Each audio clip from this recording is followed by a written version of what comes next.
ផលប្រយោជន៍នៃដើមត្នោតអញ្ចឹងនៅក្នុងប្រទេសកម្ពុជាយើងសម្បូរទៅដោយដើមត្នោត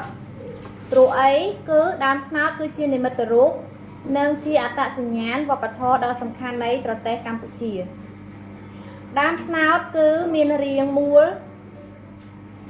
ពោះទ្រវែងមានពណ៌ក្រមៅគ្រើមនិងមានកម្ពស់ប្រហែល10ទៅ15ម៉ែត្រ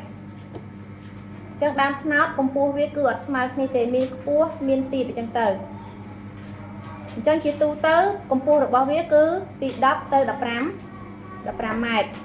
ដើមត្នោតភាគច្រើនដុះនៅតាមទីទួលវាលស្រែដើមត្នោតដែលធំគឺមានអត្ថប្រយោជន៍ច្រើនណាស់ទាំងដើមស្លឹកធាងគៀវការឬទឹកនិងផ្លែផងដែរគេយកដើមត្នោតទៅធ្វើផ្ទះសសរផ្ទះស្ពាននិងអាចធ្វើជាទូកបានស្លឹកត្នោតសម្រាប់ប្រក់ដំបូលធ្វើជញ្ជាំងផ្លិតកន្ទេលនិងអាចយកទៅខ្ចប់នំបានធាងត្នោតដែលរឹងមាំអាចធ្វើជាគ្រឿងសង្ហារឹមដ៏ស្រស់ស្អាតយើងក៏អាចយកសរសៃនៃធាងទៅវេចធ្វើជាទៅវិញធ្វើជាខ្សែកឬចងរបស់របរបានសរសៃរបស់ធាងត្នោតយើងក៏អាចយកទៅធ្វើជាជក់និងអំបោះសម្រាប់បោសសម្អាតផ្ទះយើងក៏អាចយកធាងដែលស្ងួតទៅធ្វើជាអុសបានដែរអញ្ចឹងពួកយើងដែលធ្លាប់យកឃើញម៉ាក់ប៉ាឬក៏យាយតាយកធាងត្នោតទៅធ្វើជាអុសអត់មានអ្នកធ្លាប់ឃើញអត់ថាវងធ្លាប់ឃើញមែននៅណាគេអ្នកយកទៅធ្វើជាអុសម៉ាក់ឬក៏ប៉ាយាយអូខេយើងអាចសួរថាវងបានថាវងក៏ធ្លាប់ឃើញគៀវរបស់ត្នោតត្រូវបានគេយកទៅធ្វើជាអំបោះជក់ត្នោតផ្លែត្នោតខ្ចីធ្វើជាបង្អែមធ្វើជាសម្លបានយ៉ាងឆ្ងាញ់ពិសាមានអ្នកធ្លាប់ញ៉ាំសម្លដែលធ្វើពីផ្លែត្នោតខ្ចីអត់មានអ្នកធ្លាប់អត់ណាគេធ្លាប់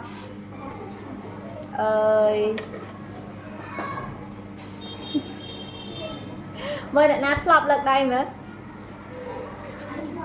ធ្លាប់ញ៉ាំបានប៉ុន្មានដងអ៊ំអ្នកធ្វើសម្លឲ្យគេបកគោត្នោតឆ្ងាញ់អត់អូខេរីឯផ្លែត្នោតទុំវិញគឺយកទៅធ្វើជានំដូចជានំអាកោត្នោតដែលញ៉ាំអត់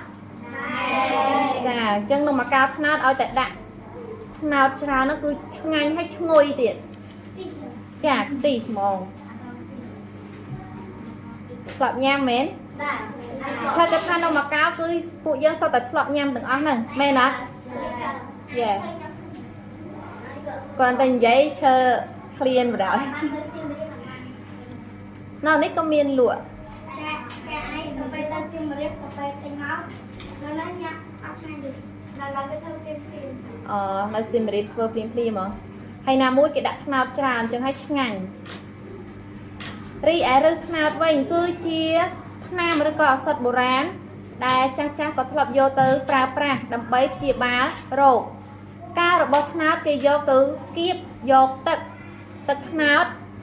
យកមកច្រោះធ្វើជាទឹកត្នោតជូរឬក៏ទឹកត្នោតផ្អែមបានយ៉ាងឈ្ងុយឆ្ងាញ់ពិសាដែលញ៉ាំទឹកត្នោតអត់មើលអ្នកណាដែលធ្លាប់ញ៉ាំទឹកត្នោតផ្អែមឬជូរអូខេ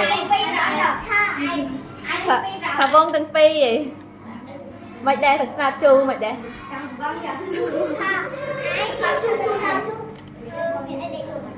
ដៃដកបាក់ឆាត់ធ្លាប់ញ៉ាំតែទឹកត្នោតផ្អែមហ្នឹងហើយផ្អែមឆ្ងាញ់ស្មានតែទឹកក្រូច